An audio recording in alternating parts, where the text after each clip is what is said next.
Hello, beautiful internet family. My name is Dan Davis and I'm the creative director here at DansTube.TV. And today I've got my first impressions on the newly released DJI Osmo Action 3.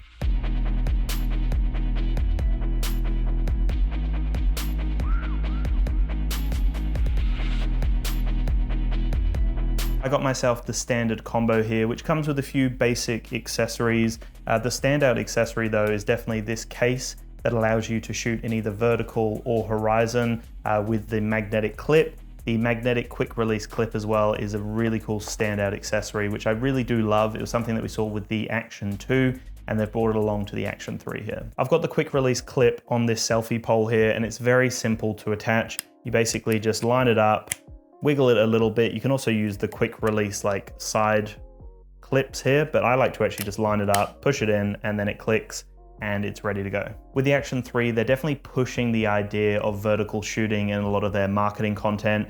You can't actually go with the vertical shooting just as is on the camera. You have to use this case here. Luckily, the case is really easy to use and yeah, something nice and easy to actually set up. So you release that on the top there, you push it in like so, and then once it's clipped in, all the buttons are aligned. And then from here, you'll see there's that little section on the side there, and that's how I can now set it up nice and easily for vertical shooting. Again, super simple to go from that, swap it over, and then you've got, you know, the typical kind of horizontal shooting that you would do if you're doing your vlogging, or if you want to go for some TikTok content, whatever it may be, you know, Instagram Reels.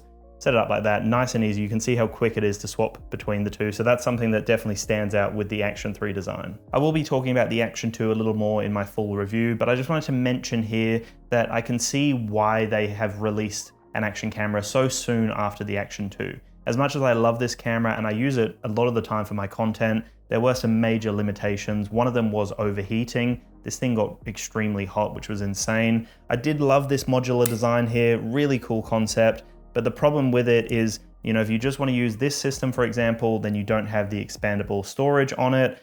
You also have to charge with this unit, which some people just find that they want to just use this unit. So then you always have to have both with you. And if they're separate, I mean, it's just one of those things, small little problems with it. I found a lot of the time I would just use this main unit and attach it to a head cam or whatever it may be. But something very cool about this, I did love where they were going with this kind of design and direction and this more modular kind of setup here. But that being said, I can also understand why they've gone back to their true form, which is the Osmo Action 1. This camera looks remarkably similar to the Osmo Action 1, but they've gone leaps and bounds over the original Osmo Action 1 for the Action 3 here. The Action 1 was one of the first action cameras to have a dual screen setup with that front screen so then you can actually see what you're recording. And I love that they've come back with the Action 3 with one of the most reliable, consistent systems I have used in an action camera. Now, with the original Action 1, occasionally the performance wasn't great, occasionally the screen was a bit delayed, and it would overheat a little bit here and there. It wasn't the perfect action camera. Now, with the Action 3 here, we have got this front display here, which is extremely responsive. You can go between all the settings with ease on that front display. The display itself, very limited delay. I find that this is one of the most consistent performances I've seen from an action camera, especially from the Osmo Action range. And then on top of that, I've had no issues with this thing overheating. Honestly, it's insane. I literally had it in direct sunlight. The majority of the time I was playing basketball, I was probably playing for like 40 or so minutes. Direct sunlight, I was literally just sitting it there as I did a time lapse for a period of time. I would sit it there as I was recording. I had it on my head. And like for a solid, 40 minutes I was playing and on and off I was recording. I had no issues. Like even when I picked the unit up, it wasn't hot to the touch. So they've done a great job with dispersing the heat here. And I find that's where this thing really excels. It never overheats. It will continue recording. I left it recording for a very long time, never had any issues at all. And I find that this is just something that they've clearly thought about after their Action 2, I guess, little bit of a failing. Like it obviously didn't sell too well. Obviously people didn't love everything about it. So they've gone back to that original design, which says quite a lot. And I think they've done a great job with this thing because it's got some insane shooting capabilities and it doesn't overheat at all. The majority of the footage that you'll see has been shot in either 4K up to 4x slow-mo, which was one of my favorite features. I just kept using that for some reason. It just looked really cool. And then I also shot some 4K 100 frames per second, and that had the Rocksteady enabled. And then I also played around with 4K at 50 frames per second, but that one I was using the Horizon Steady or the Horizon Balancing. Rocksteady is up to Rocksteady 3.0 now, so the stabilization is remarkable, all digital stabilization. There's no like optical stabilization here, it's literally just all software-based stabilization. And I found that Rocksteady is as impressive as it ever has been, and it's definitely better again over 2.0, which is really nice to see. The Horizon Balancing is nice, especially when you've got like a head cam on and you can't see if you've got it straight and you've got no one there to ask. I find that Horizon Steady is just a really cool feature. In fact, I can go up to 50 frames per second is great. I believe you can go up to 60, but because I'm based in Australia using the pedal settings, I just go with 50. But that's really cool to use. And then the slow-mo was remarkable. I also played around with the time-lapse feature. I think I used a hyperlapse, just basic one as I was playing basketball. That seemed to do a good job. I'm definitely going to test that a little bit more. And then the photos were great as well. I found that it did a great job of capturing what I wanted it to capture. The colors were vibrant, no issues with like it struggling to get the right exposure. It just seemed to do a great job in the auto settings.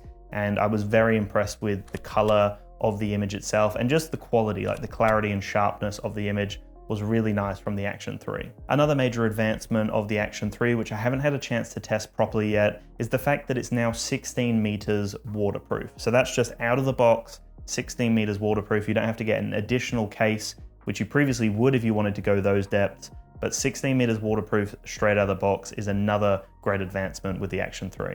I'm not going to go too much deeper into the Action 2, but one of the major things that, again, people complained about with this small unit was battery life. It was fine, and most of the time I can use it to just get a few clips, but if you're using those higher resolution, higher frame rate options, it's going to churn through the battery life, and it's definitely not the most like reliable system if you need a lot of footage and if you want to record for an extended period of time. But with the Action 3, we have got the original kind of design that you've seen with GoPro, you've seen with the original Osmo Action. One of these ones where you have the little ribbon that you pull out, slot it back in. It's a larger battery system, and you can actually get 160 minutes of battery life, which is phenomenal. Like I said, I was playing basketball for about 45 minutes, recording on and off, like pretty much the majority of the time I was either recording or stopping for a bit, recording again. The majority of the time I was filming. And then I went for a walk and continued to capture some more videos, do some, hyperlapses and photos and whatever else. And by the time I was finished that whole session, I was there for like an hour and a half, recording on and off. I was only 50% down. Like I'd only used 50% of my battery capacity. If that was the Action 2, if that was another Action camera, it would have used pretty much the majority of the battery life. So the fact that I only used 50%, it was in direct sunlight, recording 4K, 100 frames per second. Like I said, the 4K, 4x slow-mo, like all of those high-end options, which typically would overheat a camera or would churn through the battery life. I did all of that, and that was only 50% of the battery life. So now for my experiences of using this camera as a vlogging setup, I did a few basic tests here that I'll show you very soon. Again, I'll talk about it a little bit more in my full review, but this is a very interesting vlogging setup because with that attachment piece that I showed you just before, which is this guy here, I can clip it in straight away and I'm ready to vlog immediately. It's got 3 microphones on the Osmo Action 3.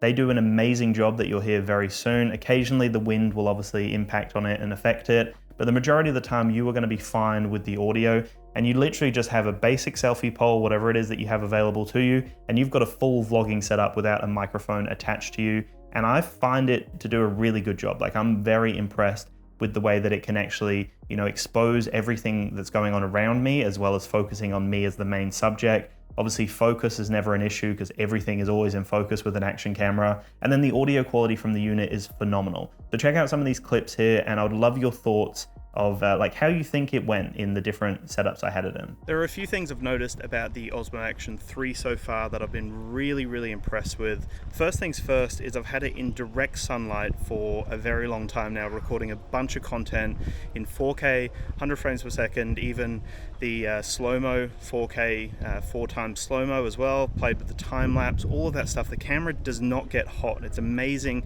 how well it does at dispersing the heat, which was one of the big problems with the Action 2. So they've really addressed it here on this camera system.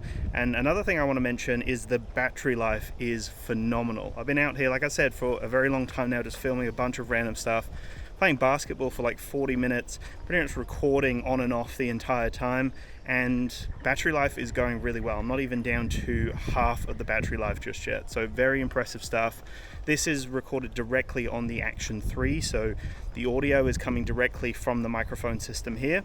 I don't have it too far away from myself, maybe just under a meter. I'm holding it away from myself.